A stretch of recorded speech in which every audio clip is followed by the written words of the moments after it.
அன்பு சாய் சொந்தங்களே, அருமை பாபாவின் பந்தங்களே, நீங்களும் உங்கள் அன்பு பிள்ளைகளும் வளமாக நலமாக ஆரோக்கியமாக வாழ உங்களை வாழ்த்துகிறேன்.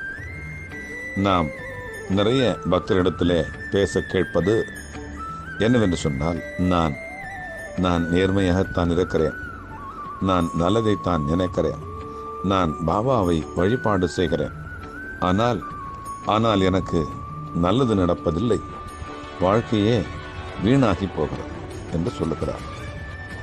நேர்மையாக இருப்பதால் தான் கோபம் வருகிறது என்று நினைக்கிறார். நான் நேர்மையாக இருப்பதால் ஏமாளியாக்கப்பட்டேன் என்றும் சொல்லுகிறார். நேர்மையாக இருப்பதனால்தான் கோபம் வருகிறது, ஏமாற்றத்தையும் தாங்க முடியவில்லை. இந்த உலகில் யாரும் புரிந்து கொள்ள மாட்டார். அதுதான் இயற்கை. இந்த இயற்கையை நீதி புரிந்து கொள்வது போல 4 ஆறுதல் வார்த்தைகள் சொல்பவர்கள் தவிர உண்மையாக புரிந்து கொள்ள மாட்டார்கள். அதற்காகத்தான் இந்த ஆறுதலை அந்த பக்தர்களுக்கு அடியேன் சொல்லிக் கொண்டு வருகிறேன். இந்த ஆன்மீகத்திலே நாம் உணராத உண்மைகள் எல்லாம் பொய்கள்தான். உணராத உண்மைகள் எல்லாம் பொய்கள்தான். விலக வேண்டிய இடத்திலும்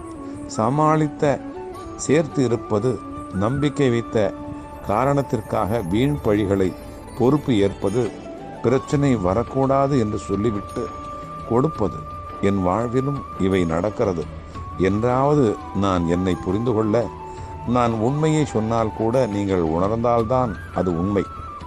நீங்கள் உணர்ந்தவைகள் உங்களுக்கு மட்டுமே உண்மை, மற்றவர்களுக்கு அது பொய். மூடி கிடக்கும் அறைக்குள் நுழைந்ததும் மனித இரத்த வாடைக்கு கொசு தேடி வருவது போல ஆன்ம வேட்கைக்கு உள் மையத்தை தேடி வரும். ஆன்ம கூட்டத்திற்கு மிக்க நன்றி. சாய் பக்தர்களுக்கு மிக்க நன்றி.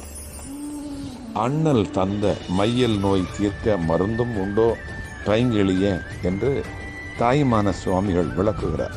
இந்த கோபத்தை எல்லாம் விட்டுவிட்டு, குடும்ப சுமைகளை எல்லாம் ஓரம் ஒதுக்கிவிட்டு வர முடியுமா என்று சொன்னால் வர முடியும். தாமரை இலை தண்ணீர் போல வாழ்ந்தால் நம்மால் முடியும்.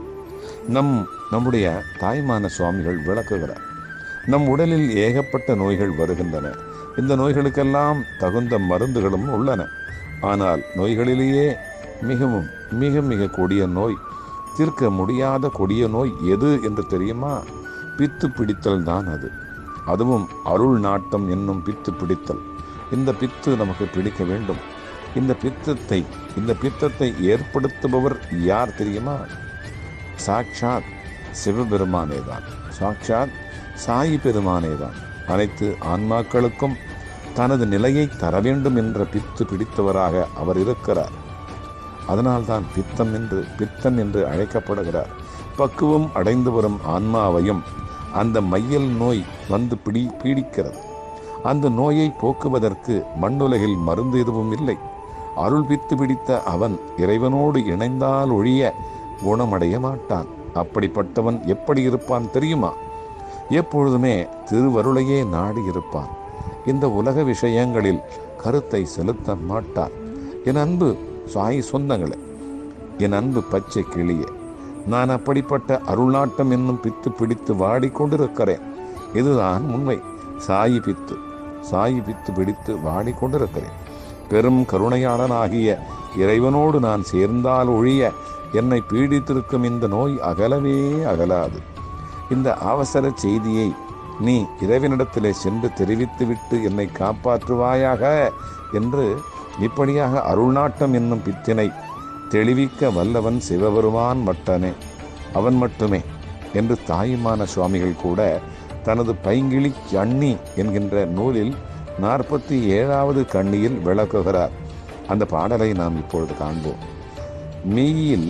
மெய்யில் நோய் மாற்று அமிர்தம் மெத்த உண்டு, எம் மண்ணில் தந்த மையல் நோய் தீர்க்க மருந்தும் உண்டோ பைங்கிளியே. பைங்கிளி கண்ணி 47 தாய்மான சுவாமிகள் சொல்கிறார். அருள் பித்து கொள்வோம், மருந்தான பதிகொள்வோம், பேரானந்தத்தில் திளைப்போம். சாதாரண பார்வையில் ஆன்மா தெரியாது. எதை பார்க்கிறோமோ அதை உடைத்து பாருங்கள், ஆன்மா தெரியும். பகுத்து அறிவது என்பது உடைத்து அறிவதுதான். ஒரு கல்லை உடைத்து பார்த்தால் அது அணுவாகி பின்பு அதையும் உடைக்கின்ற பொழுது அது அது ஆன்மாவில் முடியும்.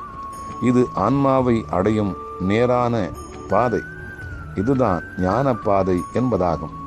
இப்பொழுது நம்முடைய வாழ்க்கைக்கு வருவோம். கார்களிலே, பஸ்ஸுகளிலே முன்னால் உள்ள கண்ணாடியை பார்க்கின்ற போது அது எதுவுமே எக்ஸ்ட்ராவாக இருப்பதாக தோன்றாது. அவ்வளவு பியூராக, அழகாக, வழுவெழுவென இருக்கும்.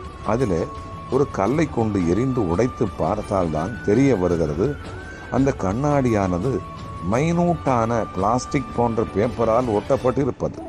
அது உடைகின்ற பொழுது கண்ணாடி சில்லி சில்லியாக திரித்து உள்ளே உட்கார்ந்திருப்பவர்களை பதம் பார்த்து விடாமல் இருப்பதற்காக ஒட்டப்பட்டது அந்த லேயர் ஆகும்.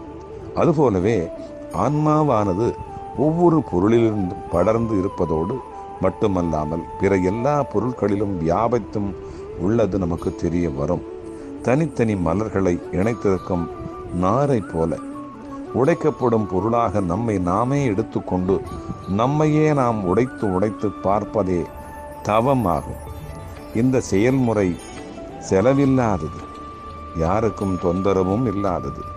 வேறு பொருளை அந்த கல்லை உடைத்து பார்த்தும் தெரிந்து கொள்ளலாம் என்றாலும் கல்லும் உடைப்பவனாக நாமும், செய்பொருளாகிய நாமும், செய்யப்படு பொருளாகிய கல்லும் இந்த உடைக்கும் வேலையை ஆரம்பிக்கின்ற பொழுது தனித்தனியாகத்தான் இருக்கிறது. ஆனால் உடைத்து கல்லின் சூக்ஷ்ம நிலையை நெருங்கும் வரையிலும் கூட உடைப்பவன் இருந்து அந்த உடைக்கும் வேலையையும் தொடர்ந்து செய்து வரும் வேளையில் அந்த கல்லின் கடைசி நிலையாகிய ஆன்மாவை பெறப்போகும் நிலையில் இந்த உடைக்கும் நாமும் இந்த உடைப்பவன் என்கின்ற வியக்கத்திலிருந்து மறைந்து ஆன்மாவாக போகிறார். அந்த கடைசி ஆன்ம பிளாட்ஃபார்மில், அந்த நிலையில் உடைத்தவனும் உடைப்பதும் தங்களுடைய இரு நிலைகளை இழந்து அந்த ஒரே நிலையாகிய அத்வைதமாக ஆன்மாவாக மாறிப்போகின்றார்கள். சப்ஜெக்டும் ஆப்ஜெக்டும் இல்லாத ஒன்றாகி போன மேலான நிலையாகும் அது. இந்த எக்ஸ்பீரிமெண்ட்டை கல்லில் செய்யாமல் நம்மில் நாமே நாம் செய்து பார்க்கும் செயலேதான் தவம் என்பது ஆகும். நம்மையே உடைத்து சூக்ஷ்ம நிலைக்கு அப்பாலான ஆன்ம நிலைக்கு உயர்த்துவதுதான் அது. எங்கே? இப்பொழுதே ஆரம்பிப்போம். கண்டிப்பாக ஆரம்பிப்போம். சாயப்பா நமக்காக இருக்கிறார். நம்மை சாயவே விடமாட்டார். அவரோடு இணைந்திருப்போம். அவர் பாதங்களிலே தஞ்சமடைவோம். எல்லாம் கிடைக்கும். வேண்டியதெல்லாம் கிடைக்கும். நாம் எங்கிருந்து வந்தோம், என்ன செய்து கொண்டிருக்கிறோம், என்ன செய்ய வேண்டும், எங்கே போக வேண்டும் என்பதை அந்த வழித்துணை சாயப்பா வழிகாட்டுவார். நம் வாழ்விலும் வழியிலும் கண்டிப்பாக துணை இருப்பார்.